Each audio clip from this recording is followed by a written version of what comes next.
Okay, hey everyone. Well, welcome back to Recession Van Life here in Stonington, Connecticut. It's on Du Bois Beach, and just across this way is like a barrier island, and then beyond that would be Southampton, so Hampton, basically between Boston and New York.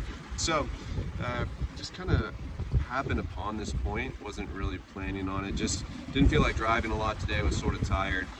Wanted to just do some reviews about some things that's worked, and one of the things that's worked is being able to visit places like this. I think I realized I'm a Midwesterner, but coming to the coast, there's obviously a lot of people live in the coast, and then all this like unused land. So there's a lot of touristy type things like that, where I feel that the ability to live off grid and do van life is actually really high. Actually really high. That one got me a little bit. So it's windy, but it's beautiful here. A lot of older folks. It's kind of a, I guess, people come and do their business phone calls in this little community or take a nap.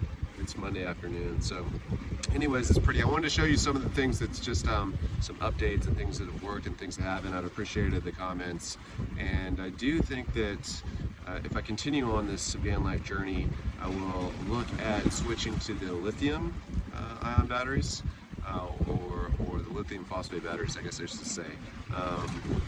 That's probably the weakest point in the system. Currently up to 600 watts of solar on the roof, and I'm gonna show you some just different, well, basically there was folks that recommended I switch here to this closed cell PVC, and one of the things that's worked actually is I had someone just offer to give me some of this. They were moving, and so I just stacked on an extra layer for almost all the parts, and I had a shelf, so hopefully I can keep my trash out here. I was staying in Maine, and one of the things about being in Maine was that there's a lot of field mice that were getting in, and so I don't know if keeping the trash outside is the best, but it's nice to have just extra storage and things like that. So other things that have worked,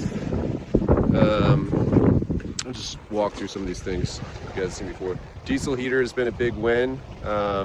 It's the 8 kilowatt hour. It's a $200 unit. It's been great. Puts out a lot of heat. The window unit is high efficiency, 5,000 BTUs. That's been a little bit trickier to get it to run off solar and batteries. This also step has been a win. It's $40 at Harbor Freight. And since this is from the Rust Belt, my old bumper rusted off. Let's go in and try to take my head on this new shelf and talk about some other things that seem to have worked. I'm going to continue to repeat this, but I've talked about this in other videos. With these roll-up doors that run on these tracks, it has to pass through above this door. And the problem is you really don't have any good way to insulate that section. I know it's hard to imagine because it looks like there's, the door's sort of in the way, but it is a problem. I think doing the barn doors that, are hinged on the side of the vehicle, like they do in the Sprinter vans, and those other vans are better maybe than the box truck. So I've said that before, but I'll continue to say it. Look at a couple other things here. So some people were also giving this away. I put in here, it's okay. I think the problem is a lot of these, they're sort of just those like fabric pieces. I've seen a lot of people use these before, but someone said, hey, we have this sort of dresser type thing, do you want it? So I put it together, and so far these drawers are constantly sliding out. I thought, well, maybe I can do something more like here and put some kind of, elevate the front part so that when you hit the brakes, all these don't slide open, but so far they're sliding open constantly. That's okay. What else are wins? Oh, this is a fun one. One of the big ones is that the Federal Reserve did just cut rates by 0.5 percentage point recently, and so that's because the jobs numbers have been pretty bad. I mean, I think we're in a recession. It's big. It's I think it's 5 feet wide, and the goal was to be able to have something where if I was going to do remote office work, that I would have like a big thing where it didn't look like I was in a vehicle. And one of the problems I was having with that was more down this bottom section. And I'll try to get out of the shot, but this looked like really bad. It was more just sort of like exposed styrofoam, like this white part here is, but it just looked really odd. So there was some like half off, 50% off, decorative, I don't know, sheeting at Lowe's, and so I picked some up, and it took, you know, patience to cut it right and get it in here. But I think it's pretty good. It's gonna need trim around like this section here, definitely. So I'm not done, and it's always sort of annoying, I think, to try to do construction projects, while you're living in something. I was staying with friends, but it's not bad. I think it's okay. So yeah, maybe finishing nails instead of those screws. And this part wasn't as important. I did have some extra of that closed cell insulation, and so I put it behind there. Yeah, so hopefully that works well. Some other wins have been, I really like these LaCroix flavored waters. Instead of drinking so much caffeine, although I do drink a lot of caffeine. This was the other thing that I picked up recently for $21, Walmart. It's a battery charger, but it's the 3 amp. It says that at the top of the box, 3 amps. And I was using one that was 8/10 of 1 amp. So you're basically gonna take your amps times 12, because all the cars run off 12 volts. And so it's something like a little battery maintainer to run off my vehicle and kind of top off or help assist the battery bank being charged up. Well, 1 amp is like 1 times 12 volts is like 12 watts basically. So like, what are you gonna do with 12 watts? 12 volts times 3 amps with this better charger, 36. So, you know, 36 is something. You could run basically your lights, and it just seemed like anytime I was driving, I wasn't really getting much from the old charger, and now I just got this recently, and hopefully that'll work really well. One of the things that I think is a big win is being able to visit people. I had a friend that sort of had some health issues and needed help with, they were actually getting out of farming. So if you ever helped someone move before, you know how that is. Well, this is like that on steroids. All this farm equipment, animals, trailers, implements, a massive barn. I think the upper deck of this barn, the hayloft, was probably 70 meters long. It was huge. And we also mucked out these stalls, so they had various animals up north in Maine, and just when he got sick, it was just there was a lot of manual labor, and it was not fun. So let me see. I'll put this over. Let's imagine that I'm doing a call for work, and if I had different clothes on, obviously.